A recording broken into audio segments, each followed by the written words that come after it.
اس لیے مراکز قائم کیے جاتے ہیں۔ ہر اولاد کو چاہیے کہ اپنے ماں باپ کے اوپر نظر عظمت ڈالا کرے، وہ محبت کی نگاہ سے اپنے ماں باپ کو دیکھے۔ اگر کوئی اولاد اپنے باپ کو عظمت اور عقیدت کی نگاہ سے دیکھے گی اور محبت کی نظر ڈالے گی تو ایک حج اور عمرے کا ثواب ملے گا۔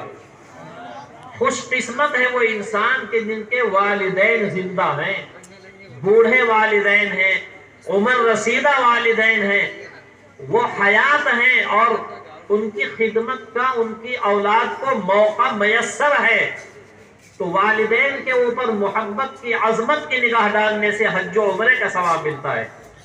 جیسے بیت اللہ کے اوپر نظر ڈال دی ہو، اور اپنے استاد کے اوپر بھی نظر عظمت ڈالنی چاہیے، نظر عقیدت ڈالنی چاہیے۔